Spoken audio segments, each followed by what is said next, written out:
the Lord at all times, because it's not about me and my condition. It's about God's position. And even though things may not be working out, I know that God sits high and looks high. I will bless the Lord at all times. What do you say when there's nothing left to say? I mean, these two brothers, they squeezed all the juice out the lemon. So I'm gonna try to squeeze about 2 more drops out. But praise the Lord for some good preaching. Amen. Ain't nothing like coming to church and hearing good preaching. Amen. And while I was just sitting there listening to my 2 laborers in the vineyard, God was just telling me it's not about competition. It's about completion. We're not here to compete.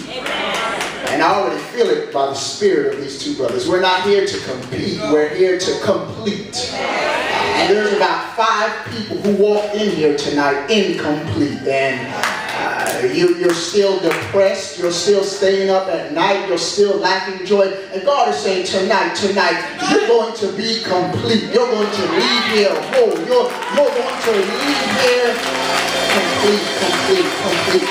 Somebody say complete. Amen. God is good. Amen. We ought to praise God because it's almost time to go home. Amen. So if you give me 13 minutes and 22 seconds, I'll be out your way. I promise. Set the time, Chad. Amen.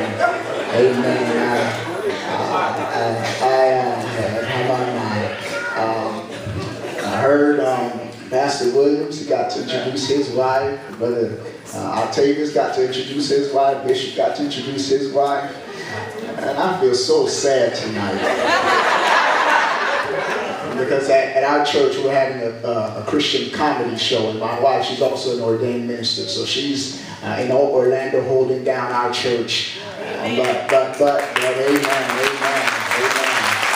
And so there's a picture of my wife.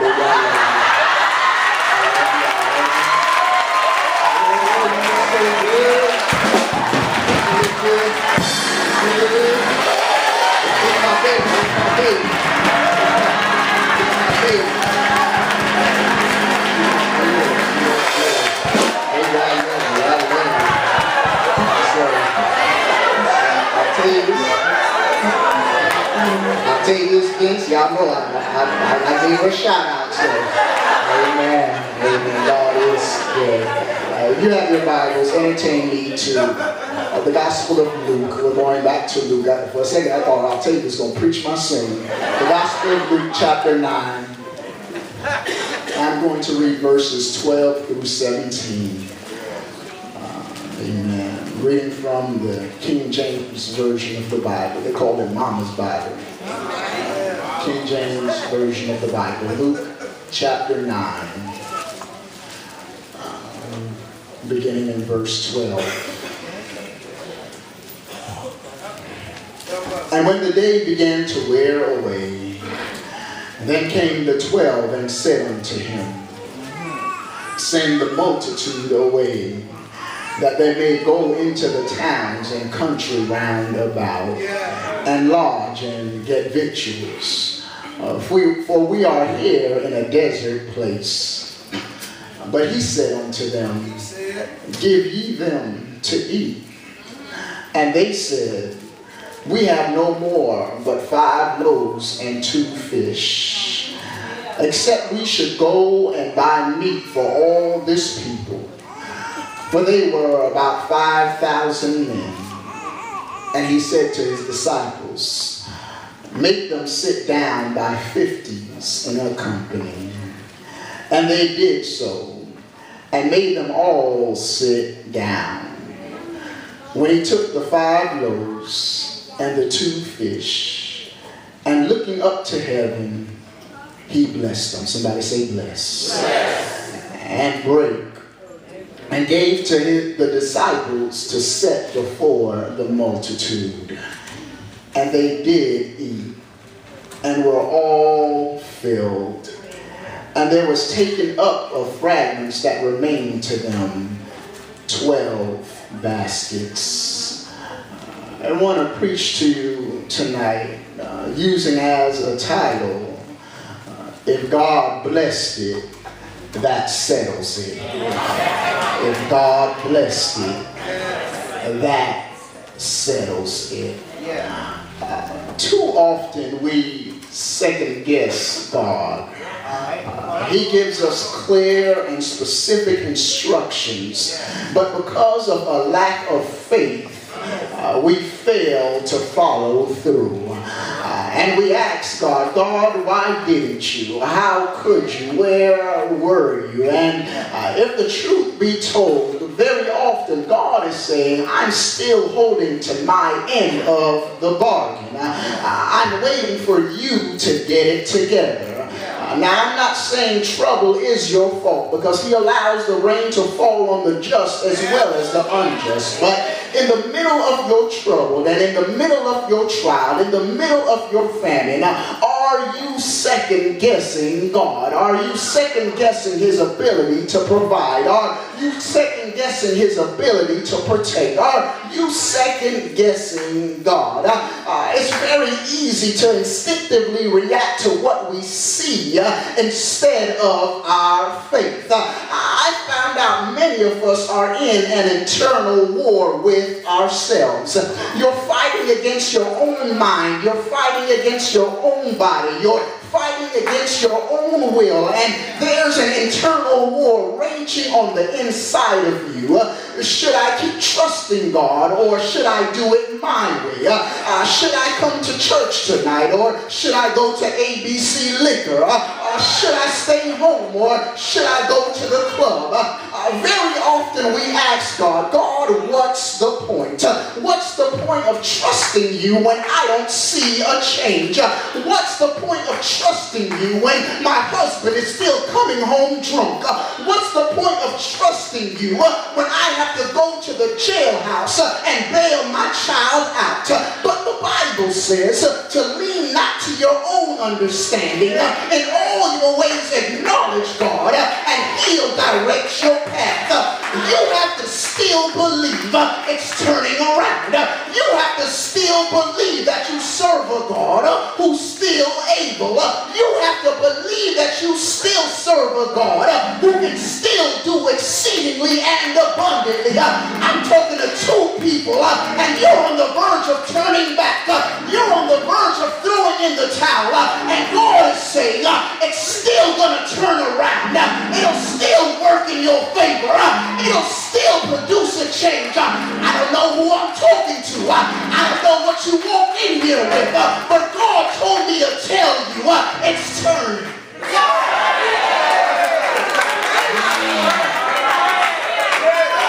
And so in the text,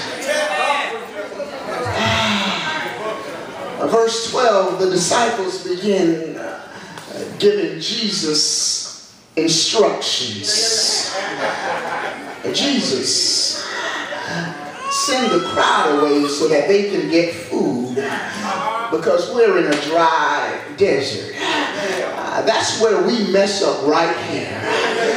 We begin giving God instructions for our lives. We try to tell him what he needs to do, where he needs to go, how he needs to act. But I came to ask somebody, who created who? Sometimes we get spiritual amnesia. We forget it was God who spoke light from darkness. We forget who it was God who spoke existence out of non-existence. I need to tell somebody that we forget that God is still in control. He still knows what he's doing. I need to remind you, he's still in control of your body, in control of your finances, in control of your child, in control of your marriage. And you would think the disciples would know better. They already saw him speak to the winds and waves. They already saw him turn water into wine. They already saw him heal the sick. You would think that they would know that Jesus has it under control. And I'm talking to somebody tonight who knows better. God already brought you through last year, and you're still running crazy, trying to figure it out. But if God brought you into the situation, he knows how to get you out of the situation. If God created the mess, he knows how to erase the mess.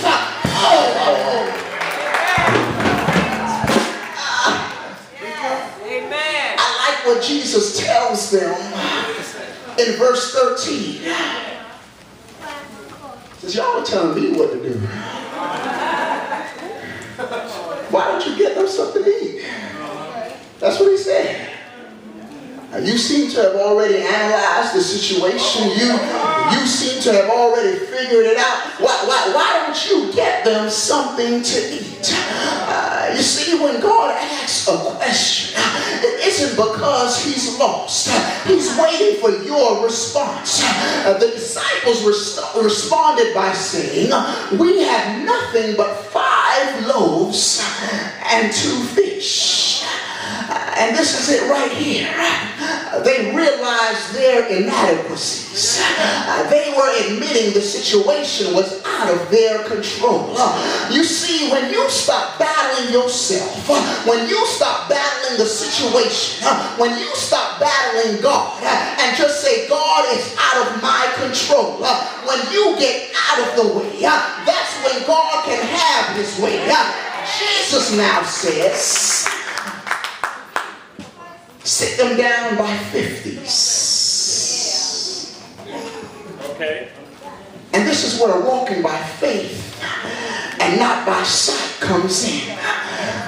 Jesus' instructions really don't make sense. Jesus' instructions really isn't remedying the situation. He's telling them to sit down, but they're still hungry. Has God ever given you instructions, but the instructions don't make sense? But we walk by faith and not by sight. My sight tells me we only have 2 fish and 5 loaves of bread. But my faith tells me I see a seafood buffet. My sight tells me this really doesn't make sense. But my faith tells me Jesus is about to turn a desert into Red Lobster. Sit them down by 50. Trust God. Obey God. And this is what I don't want you to miss. Jesus took the fish, took the bread, looked up to heaven, and blessed them. When we read verse 16, we've been told that Jesus blessed only the food. But in reality, when it says he blessed them, the Greek word, help me out, Vince. The Greek word used is autos. When used by Luke, it always referred to people. It wasn't the food that needed to be blessed. It was the crowd that needed to be blessed.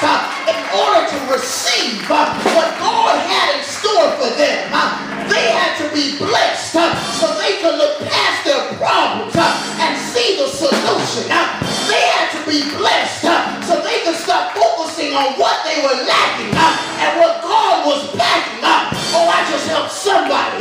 God is saying, I don't need to bless your situation. I need to bless you. I need to bless you so you can sing. I'm still Jehovah Jireh, your provider. I need to bless you so you can sing. I'm still Jehovah Rapha, your healer. I need to bless you so you can sing. I can make a way out of no way. I need to bless you so you can sing. No weapon formed against you will prosper. I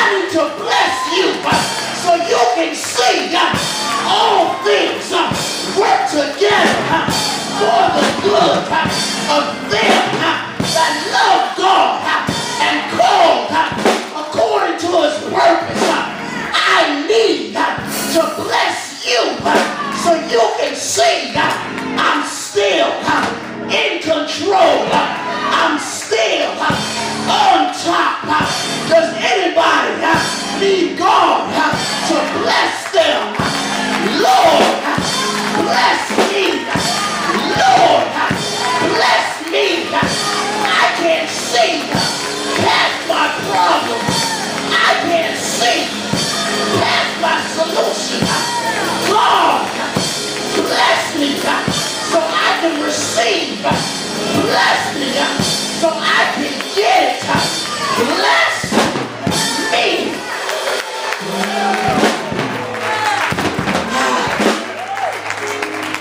They were in a desert place, had more problems than solutions. But I came to tell somebody, if God blessed it, that settles it. If God blessed it, you can be healed. If God blessed it, you can be delivered. If God blessed it, you can be set free. If God blessed it, you can be changed. I don't know who I'm talking to. I don't know what you walked in here with, but God is saying, I can heal you. I can change you. I can turn it around. Somebody shout, bless me. Does anybody need God to do something? Shout, bless me. Does anybody need a change in their lives? Shout, bless. Bless me. You see, God, one of the things I get tired of hearing people say is God is getting ready to bless me. That's foolishness. That's foolishness. That's foolishness. God doesn't have to get ready to do anything. He's already ready. The question is, are you ready to receive it? And so God, I want to move into position to get what you got. I want to move to where you're at. God, I know you got it. I know you're ready. Bless me. And God blessed it. That settles it. Somebody give him some praise. Somebody give him some glory. Somebody give him the honor. Oh, praise him like you want it. Praise him like you know you're going to get it. Praise him like the change is coming. Praise him. Bless me.